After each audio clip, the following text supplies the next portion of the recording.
watching the Endzone, sponsored by Lucky Star Casino.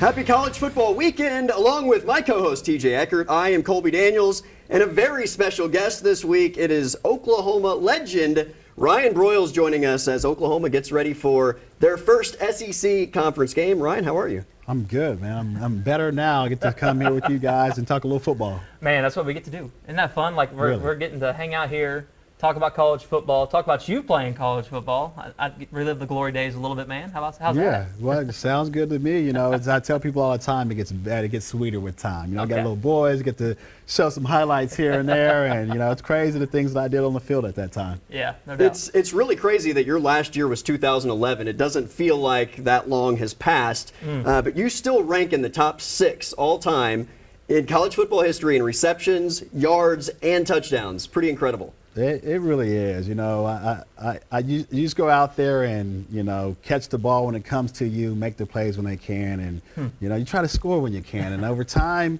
quarterbacks get comfortable with you, offensive coordinators, and then, you know, you build a fan base, and it's like, all right, I got to prove something to these guys every day. And then you become a leader on the football team. And, you know, I am happy that my career went the way it did. Tiger Woods talks about how his kids didn't know about him unless they saw YouTube videos.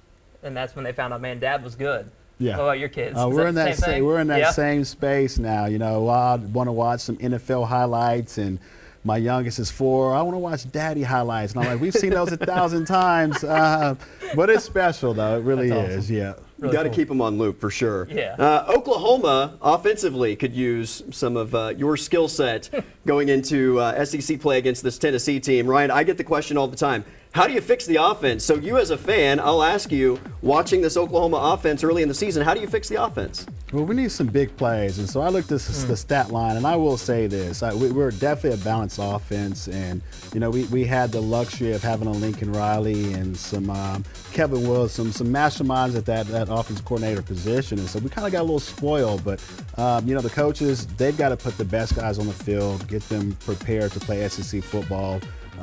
And, you know, we've got to make plays and get guys healthy. There's no excuse not to win at this point and where we are 3-0. But we've got to make plays to keep showing up.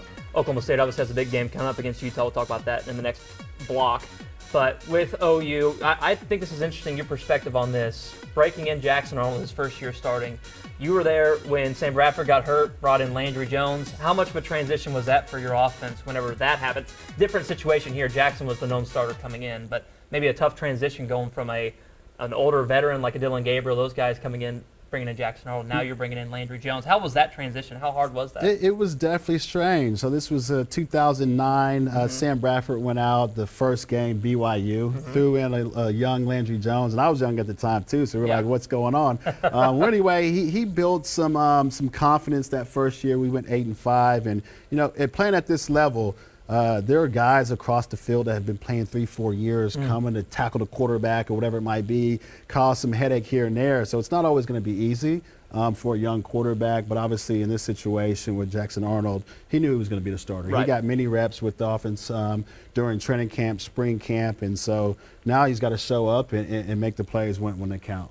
They got to protect him too, right? I mean, I think they've given up 9 sacks on the season. They are toward the bottom of college football in terms of sacks allowed, and they're about to face a defensive front that gets after the quarterback. So he's a young guy that's coming into his own, but you can't expect him to be superhero if those guys up front aren't doing their job. Yeah, and as any smart offensive coordinator would do, they would use some of the receivers on some 5-yard routes, which we've seen, some bubble routes, stretching the defense out to make it a little bit easier for the quarterback where that defensive line can't pin their ears back and say, let's go get it. So they've got to be creative with throwing some screens here and there, some quick plays here and there. And obviously, if you get the run game going, that opens things up. And I think where we are now, being in a balanced offense, half passing, half running, we've got to get to some part where we've got a strength and maybe not so much of a strength and go from there. Sooner defense is going to have a hard time. Josh Heupel's coming back. You excited about that? I'm very excited. Yeah? Coach Hype, you know, he's done his thing. He was here many years ago. He went off to the East Coast, and now he's the head man at Tennessee. So he's got those guys playing well. They played well last year. They're putting up points left and right this year. I will say this, our defense looks better than ever. So I think we'll be in good shape, and obviously the offense has to to produce because I think there's going to be some points scored. I think the defense is going to have their opportunity to perform in this game. Josh Heupel does bring in the #1 scoring offense in the country, and while people, I think, look at Tennessee and think about the big plays in the passing game, it's really what they do on the ground that sets it all up. They're the 3rd leading rushing team in college football. The game is won on the ground. It really is, yeah. Is that hard for you to say as a wide receiver? Well, I'll say it makes your life easier. So when I played, I had DeMarco Murray back there, Chris Brown, Moses Madu, so they didn't know what to do, and then you got some receivers that can run here and there. And so when I played, this was back in Chris Wilson days, we set records, 60-plus points a game over a certain amount of span. So it makes it tough on a defensive coordinator, but you've got to find a strength to throw the defensive mindset off a little bit. Curious your take on this. Nico, anyone want to pronounce his last name? You want to try? Okay, we'll go with that. We're going to go home Nico. His first true road start coming into Norman. You know how tough that crowd can be. How big of an impact can that make on an opposing quarterback? It's huge. I feel like our fan base is great. Obviously we like things to go well. Sure. We have a high threshold of performance and the way that things are supposed to look on the field. But I think the buzz going into the SEC, Coach Heupel coming back, a big name team coming here, I think the fans are going to show out, and I think it's going to be a little tougher as long as you can stay in the game. That crowd volume going into the 3rd and 4th should make a difference. Yeah. We're going to see a jump around game part 2 on Saturday? I don't know if you can top that one. That was very special. I see that highlight just about every year. But we're going to need that atmosphere. It's going to be a night game. A lot of buzz building up on this. This is our first official SEC game, so I think the fans will be ready. College game day is in town. It's under the lights, right? It's the first SEC conference game. I think the crowd is going to be pretty rowdy by the time this thing kicks off. All right, that is Ryan Broyles joining us along with TJ Eckert. I'm Colby Daniels. We'll be back in a moment to talk OSU and how they unlock Ollie Gordon against the Utes.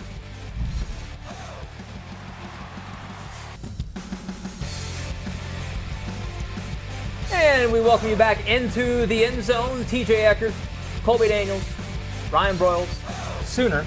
But we're talking Cowboys. Is that okay with you? I'm fine with that. Okay, we can talk a little OSU. We can do that. Oklahoma State and Utah. Colby, I think that this is arguably, 2, 3 of the best games in the country, and 2 of them are right here in the Sooner State, but OSU deserves a little more credit than they're getting right now. Yeah, it's unfortunate that this matchup happens to fall on the weekend that Oklahoma hosts Tennessee for their first SEC conference matchup, because this is a great college football game, and I think it, like you said, is easily one of the top 3 matchups of the weekend. Be curious to see what the Cowboys do against the Utes. Obviously, Utah is a new team coming in the conference. I don't know what experience you had maybe playing against newer teams in leagues. There was expansion that happened during your time in Norman, was there not? I'm trying to remember. If there was I know West Virginia came in just after, was it after us. You? Okay. Yeah, but I think we kind of had our setup when I was playing from 08 to 11. What's a good atmosphere at OSU look like? I know you played in some Bedlam games that were they're amazing, and I will say this: that stadium feels like it's right on top of you. Those fans, they remind me of the Texas Tech fans. They're going to be relentless. If you're on that visiting sideline, they're going to be relentless back there. So the opposing team will definitely have some things to deal with on the sideline. You ever get hit by a paddle? Never paddle, never paddle. They're really close to you. Colby, we want to talk about Ollie Gordon, right? Of course. How do the folks get him going? That's my big question, right? I mean, it was the first 3 games of last year where everybody was asking the question, where's Ollie Gordon? And then he broke out against Kansas State on a Friday night when everybody was writing the Pokes off. I don't know that anybody's writing Oklahoma State off at this point, but Ollie Gordon's got to get going if they're going to reach their ceiling. And my question to Ryan is, I mean, you had a really incredible 2010 year, right? And 2011, I'm sure that people game planned more for you. How does Oklahoma State get around that? Because last year, Ollie Gordon caught people by surprise. This year, everyone is game planning to stop him. Yeah, well, if you load the box, it's definitely tougher. I don't even care if it's an elite running back. But like I mentioned earlier, the offensive coordinator has to get creative. I don't know much about the OSU offense, but years in past, they were high-powered offenses. They had guys on the outside, guys on the inside, and the quarterback was pretty mobile too, and he could do some things. But yeah, you want to continue to feed him. It's still early in the season. Some teams don't peak 3-4 games in, and so you got to gel and figure some things out, and there might be some swapping here and there on the offensive line.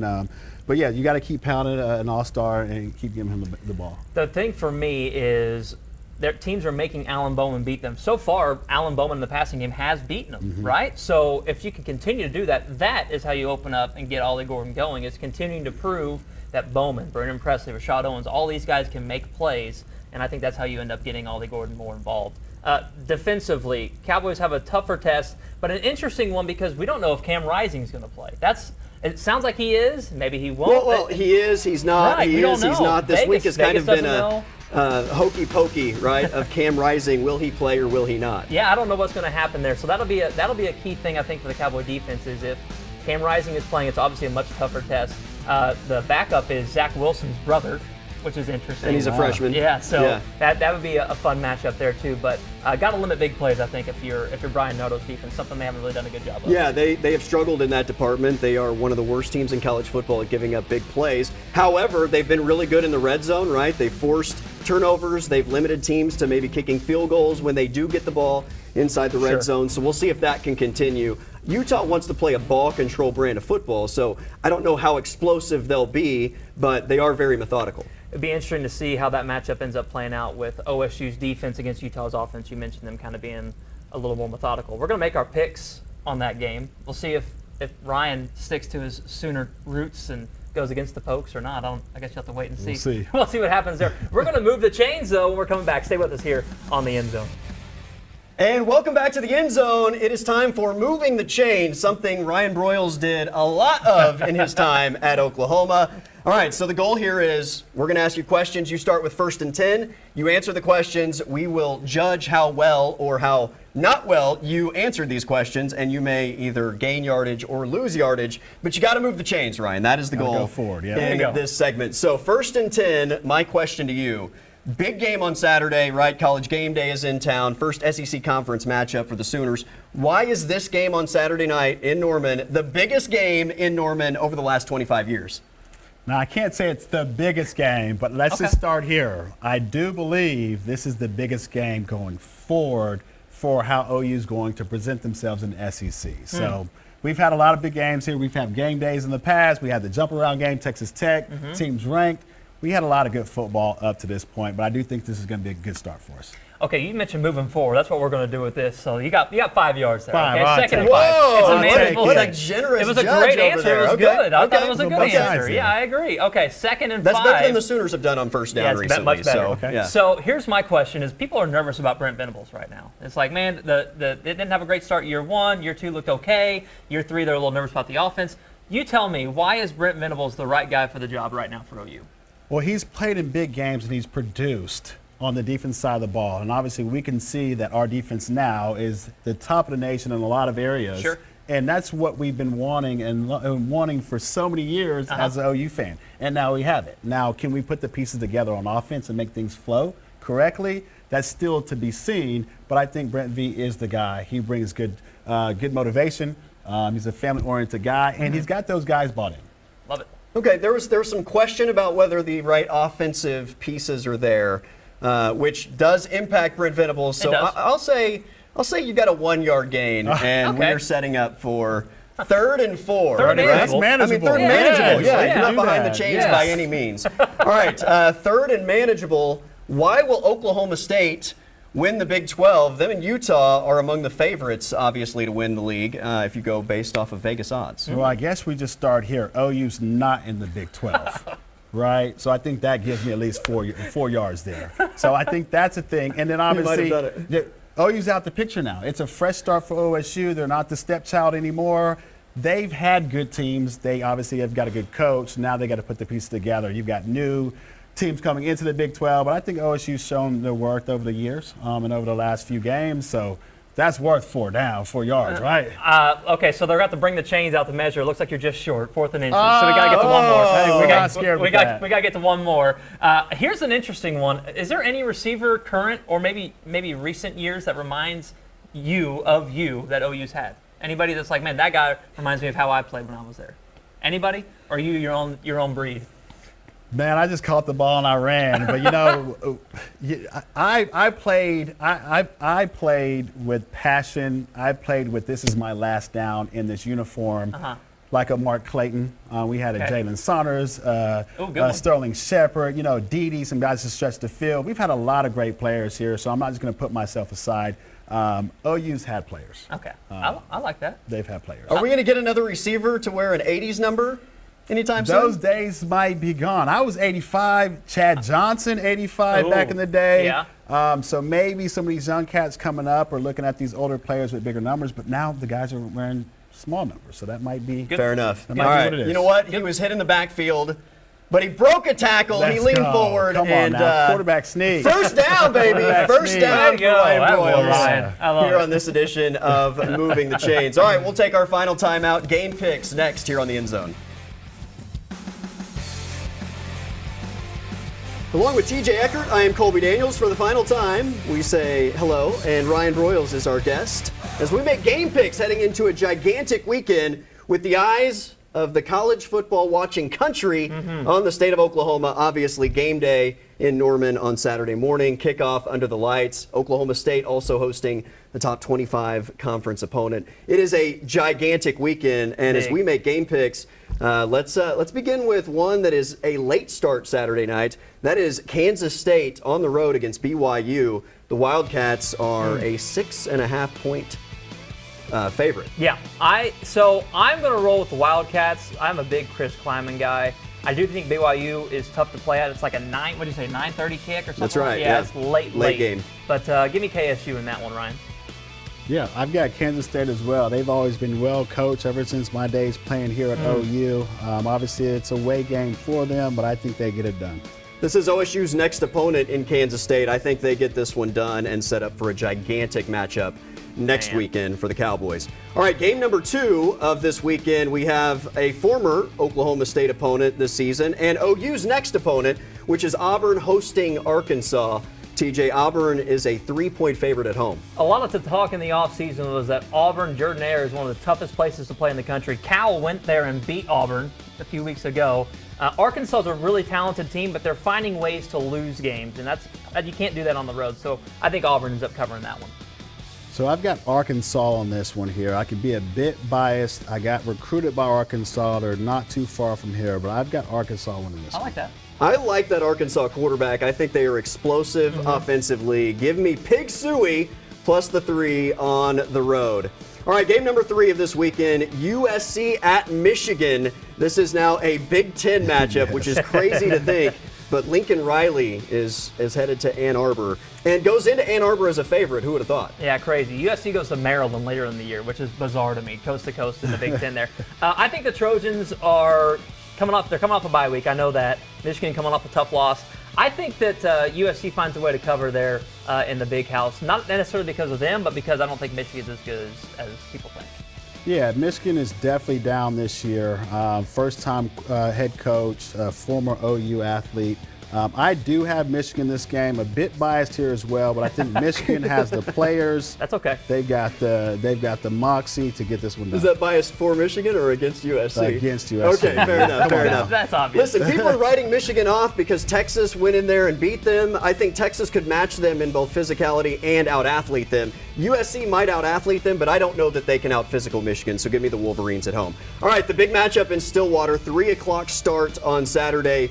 Undefeated 3-0 Utah, undefeated 3-0 Oklahoma State. TJ, what do you got? This line keeps moving back and forth, back and forth. I think OSU at home is the most important thing in this matchup. I think if it was in Utah, I'd probably lean towards the Utes, but give me the Pokes there in Stillwater. Yeah, so I second that as well. OSU at home versus a good Utah team. OSU, like we mentioned earlier, OSU's out the picture now, so it's a fresh start for those guys to get it done. Yeah. So when we locked this game earlier in the week, it was Oklahoma State getting points, and Cam Rising was expected to play. If they have Cam Rising, I'm picking Utah. If he's not playing, I'm picking the Cowboys. It's as simple as that. I do think it's a great matchup, but when we locked this, Cam Rising was playing, so give me Utah minus the 2. All right, finally, Oklahoma, Tennessee. It's the biggest game in the country this weekend. TJ, what do you got as the Sooners are the biggest underdogs on their home field in, 30 years? 1998, I believe was the latest that it was. Why not give me the Sooners, right? Maybe the return of Sooner magic. They need a little magic, I think. Tennessee, maybe a little overrated with how they've played against really easy competition. I think OU welcomes Josh Heupel back to Norman in a good way. Yeah, so I second that as well. OU, obviously, there are a lot of red flags, but a home game, under the lights, game day here in Norman, you cannot bet against it. I want to go with you guys, but I don't think I can do it. The number one scoring offense in the country and a really good defense as well. I think Tennessee maybe spoils Oklahoma's welcome party to the SEC. And I do think it's going to be a great game. I just have my doubts about the offense, giving the defense a chance to really pull this one out. Ryan, you got to come back, man. This has been a blast. Man, I enjoyed it. Thanks Appreciate for having you, Ryan. me. Yeah, man, a lot of fun. Sure. Good A lot of times. fun. That's TJ Eckert. I'm Colby Daniels. Everybody have a great college football weekend.